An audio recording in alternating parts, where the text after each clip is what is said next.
आगे बढ़ते हैं। क्वेश्चन नंबर 51 से नेगोशिएबल इंस्ट्रूमेंट एक्ट हमने खत्म कर लिया है और नेगोशिएबल इंस्ट्रूमेंट एक्ट के अंदर अब हम क्वेश्चन सॉल्व कर रहे हैं।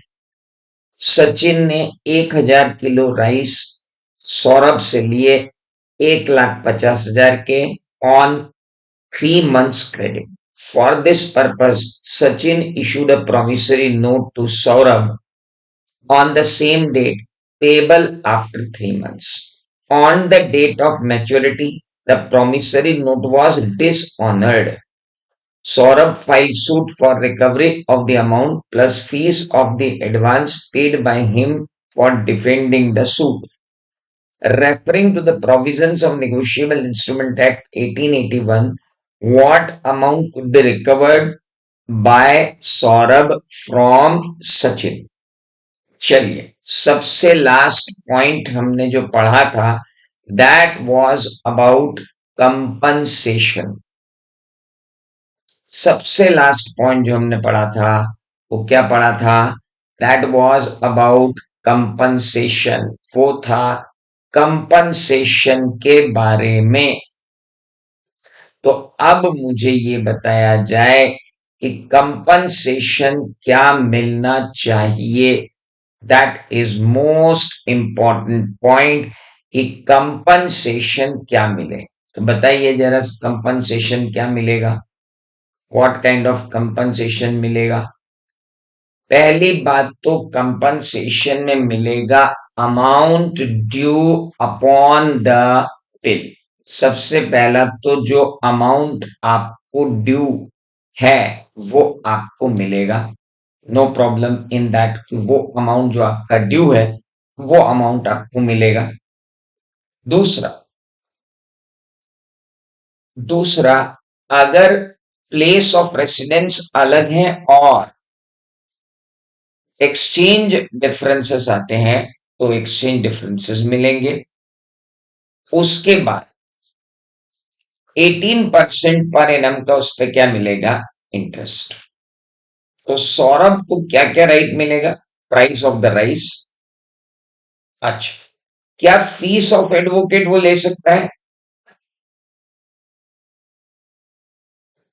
Holder is entitled to an amount due upon the instrument together with expenses properly incurred in presenting, noting and protesting it. तो प्रेजेंटिंग, नोटिंग, प्रोटेस्टिंग के खर्चे मिलेंगे, फॉरेन एक्सचेंज डिफरेंस मिलेगा, 18% पर एनम का interest मिलेगा। तो ये तीनों चीजें मिलेंगी, ये हमको लिखना पड़ेगा। Is that clear?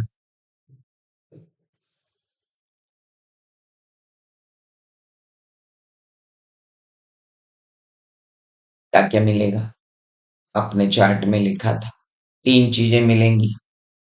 तो इसको लिखोगे कैसे? प्रेजेंट करने का तरीका आपका थोड़ा सा अलग होगा मेरे भाई, थोड़ा सा ध्यान रखना।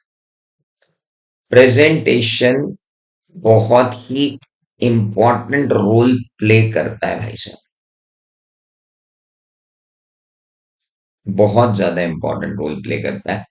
अगर आपने इसे खुला खुला प्रेजेंट करके नहीं लिखा then there will be a problem.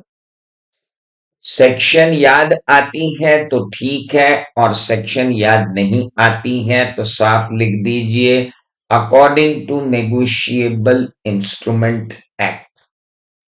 वैसे सेक्शन 117 है। तो हम हैं क्वेश्चन नंबर 51 पे,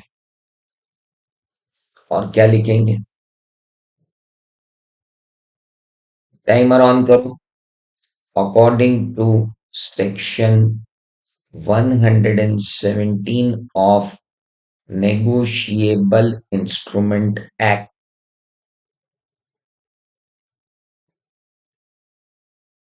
if अगर डिसऑनर हो जाता है, if there is dishonour of, ध्यान रखना,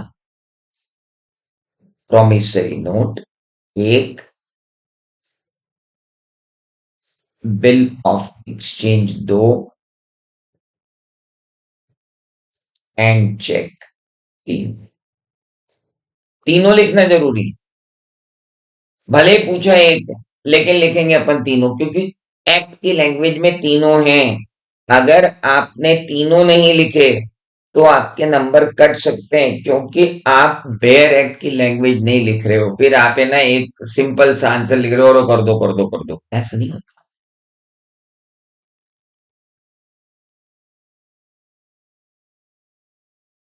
आप ध्यान से देखना लैंग्वेज क्या आएगी।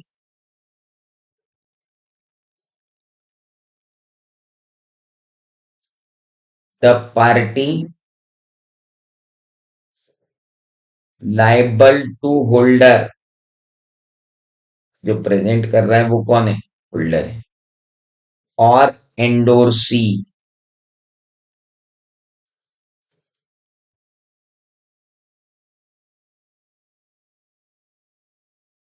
इज लाइबल टू पे, पहला, amount due on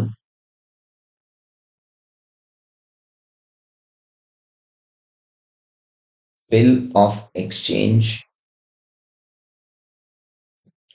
promissory note or check, along with all legal cost of noting and protesting and presenting। दूसरा, and foreign exchange difference,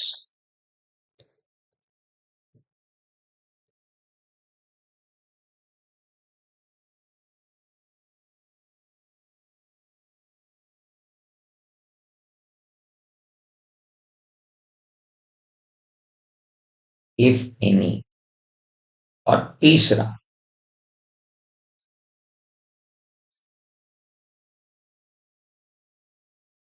18% rate, 18% interest on amount due from date of maturity, जिस दिन bill mature हुआ,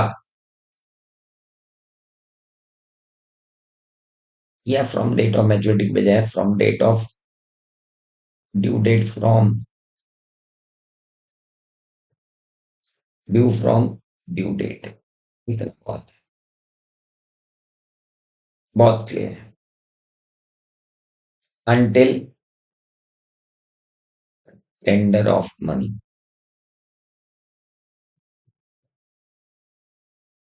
hence. कौन भैया?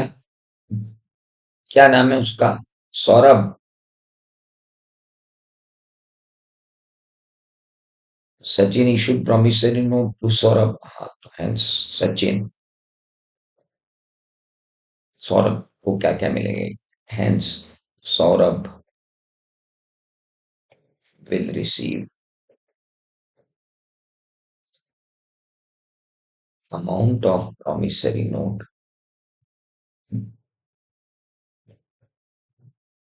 legal charges of advocate,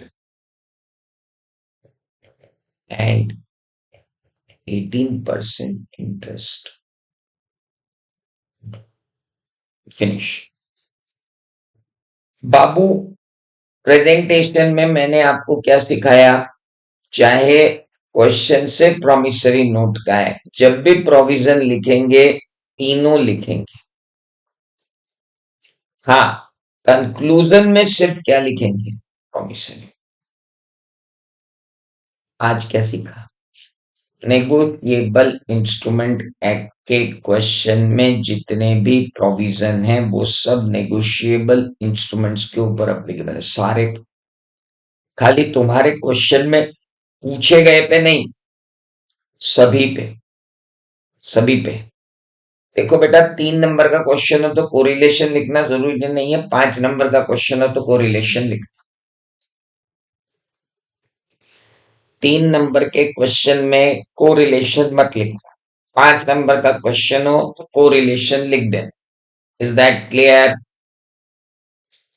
चलिए अगला question 52। A purchased a watch from B. He issued a promissory note to B, which was payable on demand. Very good. But no specific place for payment was mentioned on it. On maturity, B did not present the promissory note for payment. अब आपने अगर promissory note for payment present ही नहीं किया, as a promissory note was not duly presented for payment, whether A would be discharged from liability under the provisions of Negotiable Instrument Act 1881। देखिए भाई, promissory note हो, bill of exchange हो या check, इसका presentment होना जरूरी है। Presentment for payment किसको करोगे? मेकर को करोगे, एक्सेप्टर को करोगे, ड्रॉइंग को करोगे, ये जरूरी है। और अगर नहीं हुआ तो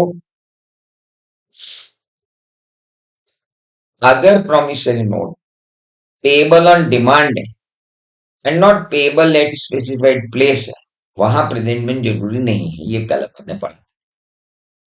on the basis of law and fact अगर हम देखें, non presentment of promissory note for payment result in discharge maker from liability.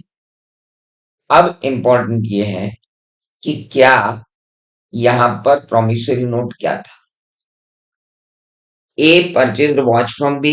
He issued a promissory note to B, which was payable on demand. कहाँ payable था बाबू? On demand. और कोई specific place बोली गई थी क्या? नहीं।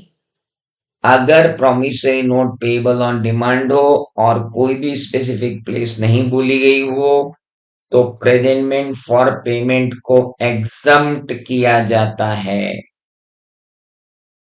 हेलो, ये 64 का एक एग्जम्पशन है, सीधा सीधा सा क्वेश्चन है।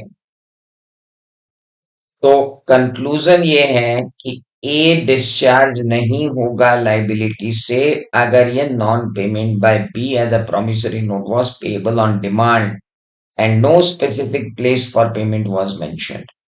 अब इस क्वेश्चन को चेंज करके अगर उसने आपको बोल दिया कि A purchase watch from B, he issued a promissory note to B which was payable on demand at Bhopal, तो प्रेजेंटमेंट जरूरी था। या वो बोल देता payable 3 months after at Bhopal, तो भी प्रेजेंटमेंट जरूरी था। लेकिन ये तो कौन सा इंस्ट्रूमेंट है? पेबल ऑन डिमांड, और उसके लिए स्पेसिफाइड प्लेस भी नहीं बताई गई। Is that clear? मैंने प्रेजेंटमेंट में इसको बहुत इंपॉर्टेंटली आपको नोट करवाया था कि प्रेजेंटमेंट कब जरूरी नहीं है, सेक्शन 64 याद रखना।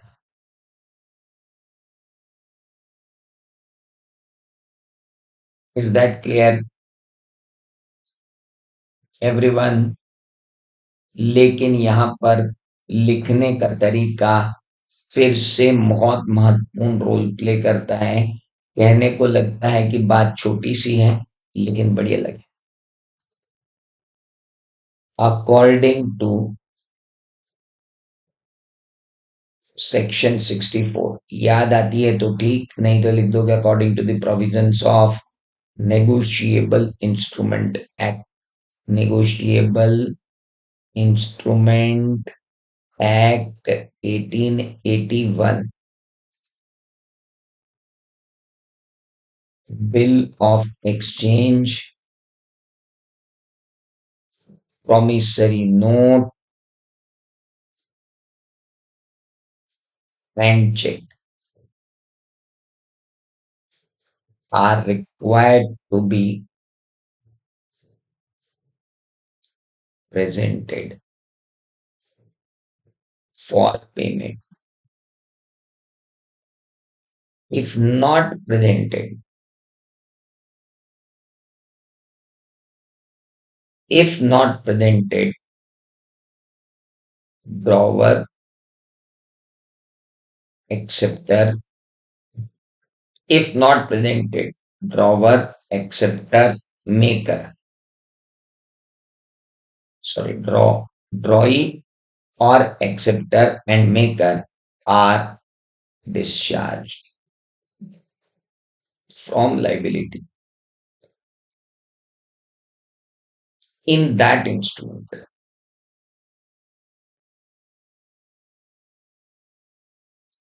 But there are certain exceptions in which presentment is not necessary.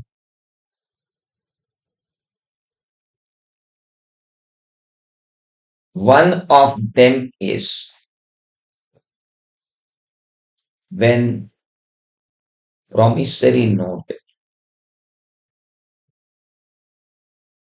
payable on demand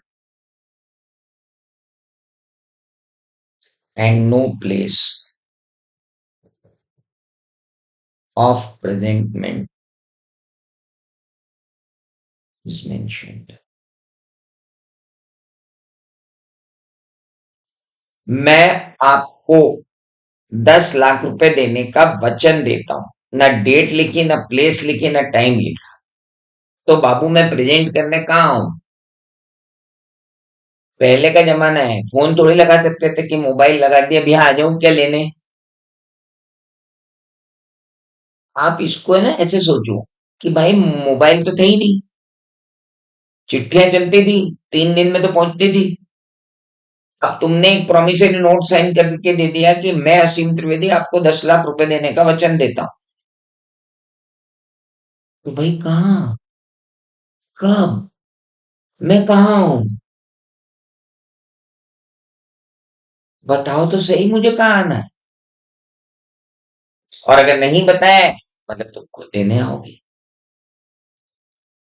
मैं जब मांगूंगा तुम मुझे देने आओगे, मतलब मैं तुमको चिट्ठी लिख दूंगा, भैया पेमेंट भेज दो, तुम भेज दे। Promissory note payable on demand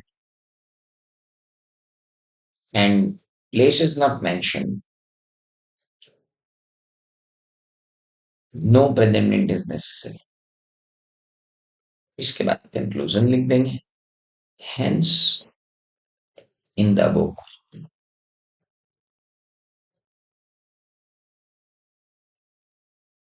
आगे तो आप लिख ही दोगे। अरे बाबू कुछ समझ में आया? अगर प्लेस मेंशन कर दी तो रीजनेबल टाइम में पहुंचो, working hour, working day, simple.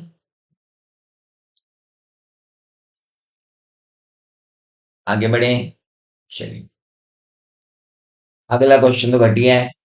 What are negotiable instrument? Explain the essential characteristic and the negotiable instrument act 1881। कोई दिक्कत। Manoj purchased some goods from Sagar. He issued a check to Sagar for sale price on 14 June 23. Sagar presented the check in his bank and his bank informed on 19 June 23 that check was returned unpaid due to insufficiency of fund in the account of Manoj. Sagar sued against Manoj under 138 of Negotiable Instrument Act 1881. State with reason whether this suit is maintainable. पूछा क्या है उस पर ध्यान दिया जाए। State whether this suit is maintainable। ये बताइए क्या ये सूट मेंटेनेबल है। बताओ भाई साहब, क्या ये सूट मेंटेनेबल है? Tell me.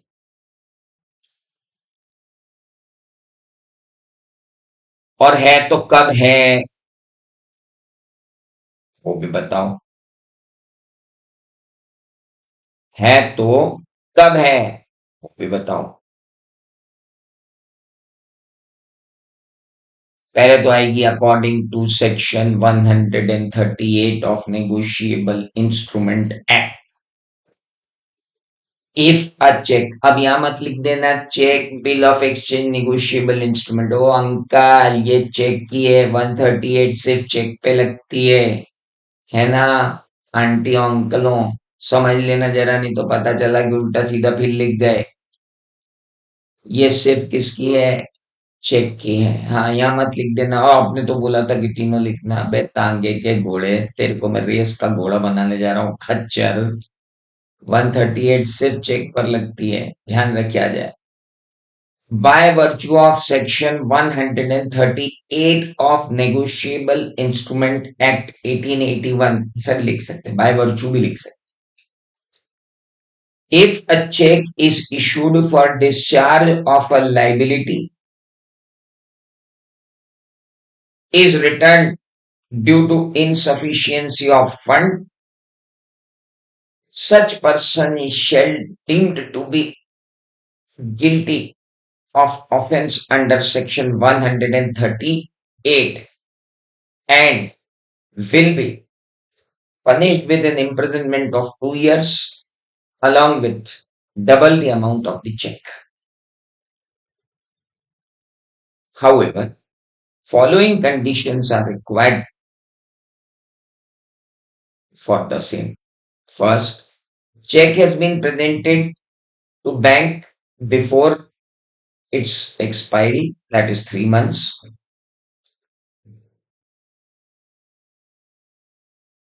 When the holder received the notice of dishonor from the bank, he has sent notice to the drawer of the check within 30 days from receipt of that news from bank, and still the drawer of the check did not pay within 15 days of receiving such a notice। ये तीनों चीजें लिखेंगे और उसके बाद लिख देंगे in the given case Manoj issued a check to Sagar for payment of price of the goods। When Sagar presented the check had been dishonored, so Sagar can sue Manoj under section 138 of Negotiable Instrument Act. But before filing a suit, he has to make a demand, and if that demand has not been fulfilled within 15 days of receipt of said demand, Sagar can sue under section 138। समझ में आया बच्चों? यहां पर 138 में क्या ध्यान रखना है लिखते time? This is only for the sake of cheque, dishonour of cheque. समझ में आया? गलती से भी डिसऑनर ऑफ प्रॉमिसरी नोट पे मत लगा देना। ये गलती से भी 138 dishonour of bill of exchange पे मत लगा देना, ये सिर्फ चेक पर है।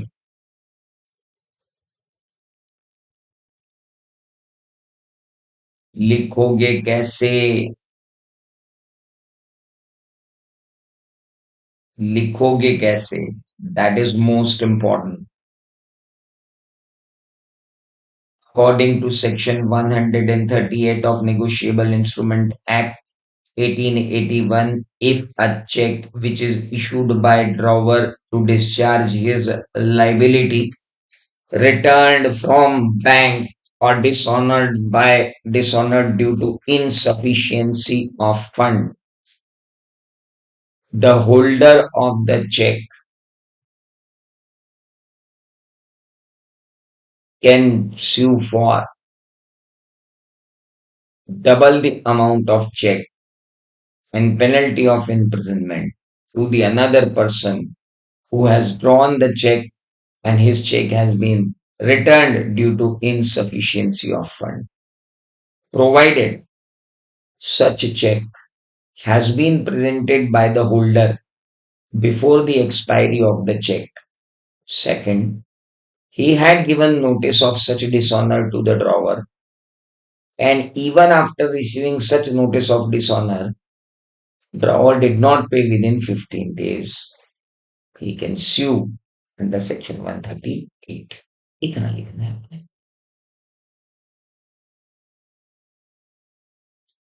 समझ में आया? आगे बढ़ू. चल, question number 55. Mr. Y issued a check of 10,000 to Mr. Z, which was dishonored by the bank because Y did not enough fund in his account and has no authority to overdraw. Examine the provisions of Negotiable Instrument Act 1881 whether Mr. Y is liable for dishonor of check. If yes, what consequence of such an offense? यहां तक तो answer पूरा वो का वही आया जो मैंने आपको अभी 2 मिनट पहले बताया. मतलब लैंग्वेज में सिर्फ कोरिलेशन चेंज करना पड़ेगा, बाकी पूरा आंसर वही है. लेकिन अब की बार उन्होंने दूसरा पॉइंट और डाल दिया. What would be your answer if Y issued a cheque on a donation to mister Z? तो यहां पर अपने को पहली ही लाइन में लिखना पड़ेगा that according to section 138, if a check is drawn by a drawer for discharge of his liability, otherwise than for donation, security, moral obligation, or gift, then only section 138 will be applicable. In the question, it is given that it is for donation. So in that second case, 138 is not applicable. अरे hello, चार चीजें थी ना. Donation, gift, security, moral obligation. इन चारों के लिए अगर चेक इशू किया गया है तो 138 एप्लीकेबल नहीं थी. अरे बाबू, आगे बढ़ू. रिलायबल लिमिटेड एक इंडियन कंपनी है, ग्लोबल लीडर है petrochemical product. For payment of the sale price of machinery imported from Alex Manufacturing Limited, USA based company, the Indian company drew a bill of exchange on Manish. Indian company drew a bill of exchange on Manish, a resident of Mumbai, who accepted the bill at Mumbai, payable to exporter at Los Angeles. Decide whether the bill of exchange is an inland instrument or a foreign instrument. कहाँ बना भैया ये bill, ये बताओ. Whether the bill is made in India, Indian company draw bill in India, drawn on a person resident in India. तो अपने आप में ही क्या हो गया, इनलैंड बिल हो गया. आपको सिर्फ डेफिनेशन देनी थी कि इनलैंड बिल क्या होता है. तो अब यहां जो गलती होने के बेहतरीन चांसेस हैं वो मैं आपको बता दूं. गलती होने के बेहतरीन चांसेस की तरफ मैं आपको ले चल रहा हूं भाई साहब. और गलती होने का बेहतरीन चांस आप जब सुनेंगे तो आपके होश उड़ जाएंगे.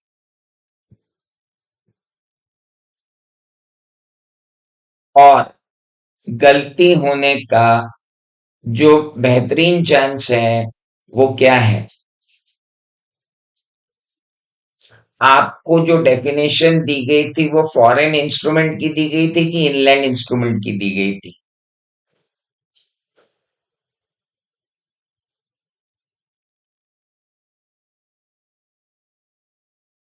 डेफिनेशन क्या दी गई थी? फॉरेन इंस्ट्रूमेंट की दी गई थी कि इनलैंड इंस्ट्रूमेंट की दी गई थी?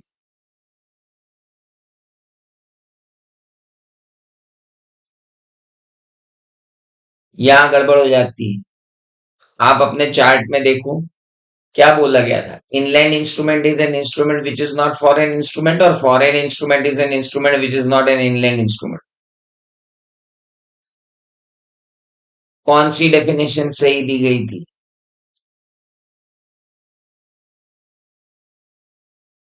जल्दी बताओ। Foreign instrument is an instrument which is not inland instrument, क्या ये कहा गया? या inland instrument is an instrument which is not foreign instrument, ये कहा गया?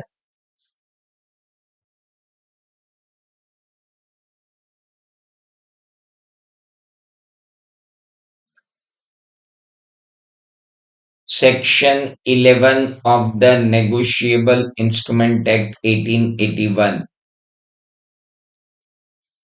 A promissory note, bill of exchange, or check drawn or made in India and made payable in or drawn upon any person resident in India shall be deemed to be an inland instrument. क्या ये लिख दूं?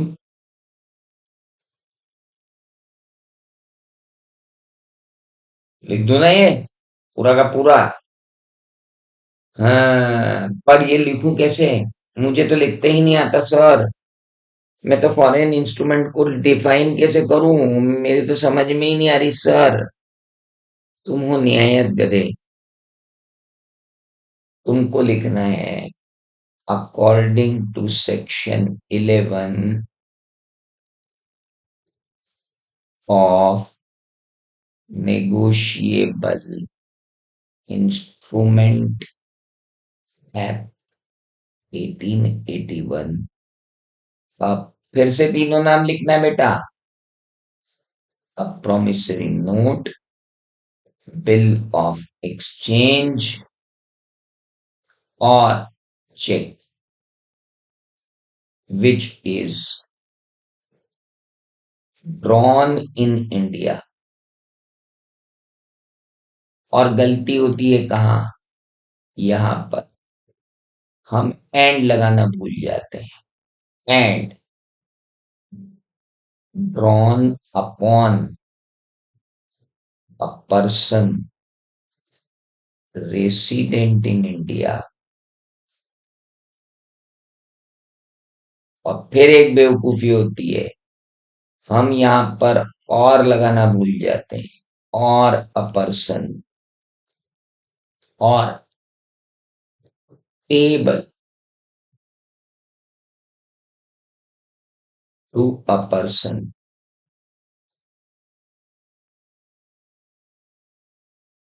Payable to the person resident in India है क्या?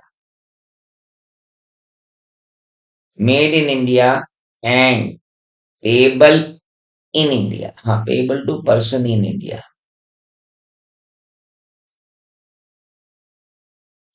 Is a is an inland bill. Simple. बिल्कुल गड़बड़ नहीं होनी चाहिए। बिल्कुल गड़बड़ नहीं होनी चाहिए। ड्रॉन कहाँ होगा? इन इंडिया। और खाली ड्रॉन नहीं, ड्रॉन और मेड, क्योंकि प्रोमिसरी नोट भी है। ड्रॉन और made in India and made payable in और drawn upon any person resident in India. Payable in India और रेसिडेंट इन इंडिया, अपन ने उसको इजी कर दिया। इसके बाद कोरिलेशन, उसके बाद कंक्लूजन। अब कोरिलेशन करना बड़ा इंटरेस्टिंग है इसमें। तीन चीजें लिखो। In the given case,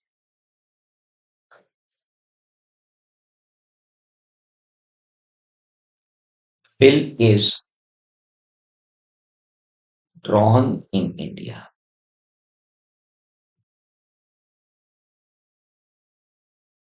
by Reliable Limited ना, क्या नाम है उसका,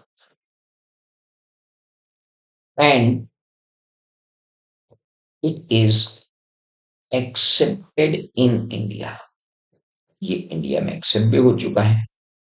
and but payable outside India है।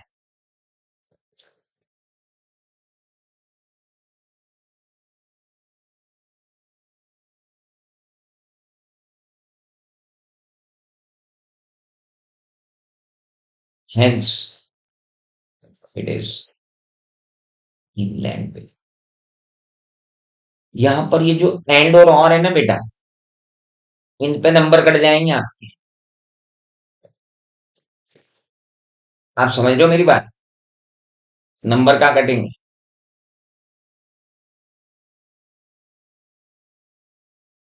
ओ हेलो, मेरी बात समझ में आ रही है? नंबर कहाँ कटेंगे?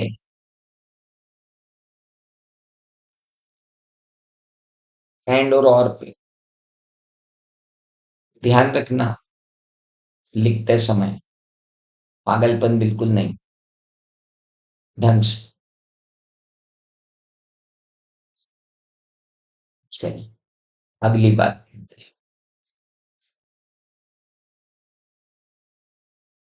A bill of exchange is drawn by A in Berkeley when the rate of interest is 15% and accepted by B payable in Washington where the rate of interest is 6%. वाह, draw कहाँ हुआ? Berkeley में, जहां rate of interest कितना है? 15%। Very good. और accepted किसने किया? बी ने। पेबल इन वॉशिंगटन, जहां रेट ऑफ इंटरेस्ट कितना है? 6%। The bill is endorsed in India and is dishonour, और बिल इंडिया में हुआ और डिसऑनर हो गया। What actions the bill can be taken against B in India and what if A charged as a drawer? एक, drawn किसने किया? ए ने। एक्सेप्ट किसने किया? बी ने। ओके। और बिल इंडोर्स कहाँ हुआ? इंडिया। आपको मालूम है, ये क्वेश्चन मैंने एक एग्जाम्पल से लिया है जो आपके मॉड्यूल में दिया है। अगर एक बिल है जो ड्रॉ कहाँ हुआ है? Drawn by A in Berkeley, जहां पर रेट ऑफ इंटरेस्ट क्या है? 15%। And accepted by B payable in Washington where the rate of interest is B, और एक्सेप्टर के देश में क्या है? 6%। अब क्या एक्शन लिया जा सकता है बी के अगेंस्ट में इंडिया में और ए के अगेंस्ट में? देखो भैया, एक्सेप्टर के अगेंस्ट में एक्शन लोगे तो एक्सेप्टर के रूल लगेंगे, ड्रॉवर के अगेंस्ट में लोगे तो ड्रॉवर के रूल लगेंगे। एक्शन किसके अगेंस्ट ले रहे हो उस पर डिपेंड करेगा। एक इंडियन अगर ड्रॉवर के अगेंस्ट में एक्शन लेगा तो इंटरेस्ट रेट ड्रॉवर का लगेगा, तो ड्रॉवर का इंटरेस्ट रेट कितना है? 15%। और एक्शन अगर किसके अगेंस्ट में लोगे? एक्सेप्टर के अगेंस्ट में लोगे, तो एक्सेप्टर के अगेंस्ट में उसकी कंट्री के रूल लगेंगे। ड्रॉवर ने जहां बिल लिखा है उस कंट्री के रूल लगेंगे, और एक्सेप्टर ने जहां बिल एक्सेप्ट किया है उस कंट्री के रूल लगेंगे। ये एक अलग सी सेक्शन है 134। सेक्शन याद रखने की जरूरत नहीं, बस इतना ध्यान रखने की जरूरत है, जिस देश में ड्रॉ हुआ उस देश के रूल लगेंगे इंटरेस्ट के, और जिस देश में एक्सेप्ट हुआ उस देश के रूल लगेंगे अगर हम एक्सेप्टर के अगेंस्ट में एक्शन लेते हैं। बिल ऑफ एक्सचेंज में हमारे पास दो लोगों के अगेंस्ट में क्या कर सकते हैं?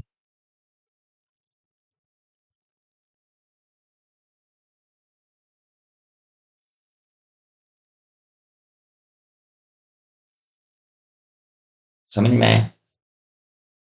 तो बिल ऑफ एक्सचेंज में दो लोगों के अगेंस्ट एक्शन लिया जा सकता है, या तो आप ड्रॉवर के अगेंस्ट ले लो या आप एक्सेप्टर के अगेंस्ट ले लो। अब आप किसके अगेंस्ट एक्शन ले रहे हो उस पर डिपेंड करेगा कि आप रेट ऑफ इंटरेस्ट क्या क्लेम कर सकते हो। क्वेश्चन इंपॉर्टेंट है, अब तक आया नहीं है, आने के चांसेस हैं, ये मत बोलना कि नहीं कराया था। नाउ एम ओ करता है मनी एन को, therefore he makes a promissory note for amount in favour of N for the safety transmission, he cuts the note into one half. यार, आधा नोट फाड़ कर देना क्या वैलिड डिलीवरी कहलाता है?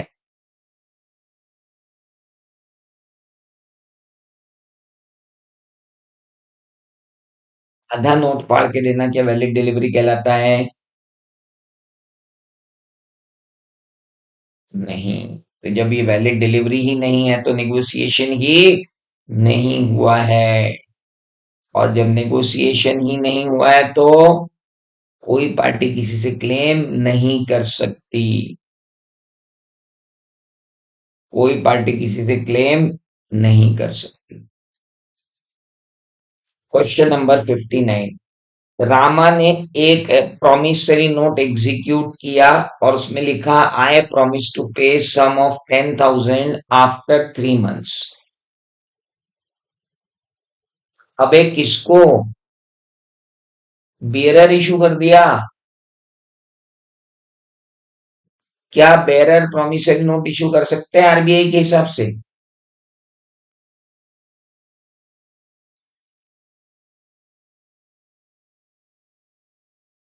Can we issue a bearer instrument either as demand or on a time?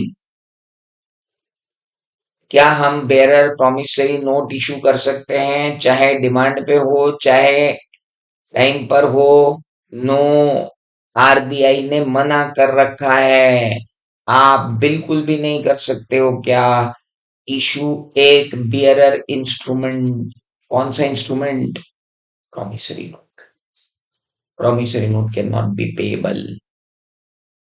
Bearer or bill of exchange cannot be issued bearer on demand. bearer on time कर सकते हो। याद करो मैंने आपको पढ़ा। Bill of exchange bearer on time हो सकता है लेकिन प्रॉमिसरी नोट ना बेरर ऑन टाइम हो सकता है ना बेरर ऑन डिमांड हो सकता है। याद आया? याद आया? गुड। नकुल ने एक प्रॉमिसरी नोट बनाया सहदेव के लिए 10,000 रुपए का और डिलीवर किया। Sahadev delivered to him. Sahadev endorse the promissory note in favour of Arjun but delivered to Arjun agent. अरे अर्जुन के एजेंट को देना मतलब अर्जुन को डिलीवरी देना। Subsequently Arjun agent died and the promissory note was found by Arjun his agents drawer. देखो सर, एजेंट को delivery मतलब किसको डिलीवरी? आपको डिलीवर। तो निगोशिएबल इंस्ट्रूमेंट तो डिलीवर हो चुका है। अर्जुन नकुल को भेज सकता है और रिकवरी कर सकता है प्रॉमिसरी नोट। क्या बोलते हो? यही लिखा है मॉड्यूल में। अरे ये तो किया हुआ था ना भैया। अंकल, ये तो किया हुआ था ना क्वेश्चन। अरे भाई साहब, ये क्वेश्चन तो किया हुआ था ना अपन ने मॉड्यूल में। कैसी बातें कर रहे हो आप? ओ हेलो।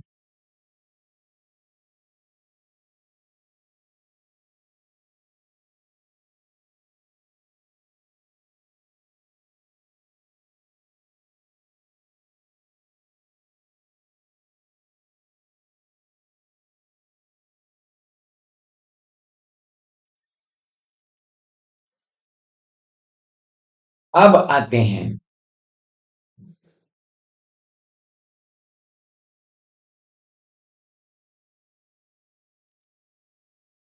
टोटल कितने क्वेश्चन हो गए? 60। 60 के 60 लिखे हुए चाहिए। Is that clear? चलो, कल से शुरू करेंगे। कॉन्ट्रैक्ट कल शुरू करके खत्म करेंगे। Indemnity and guarantee. Tomorrow will finish indemnity and guarantee. Got it?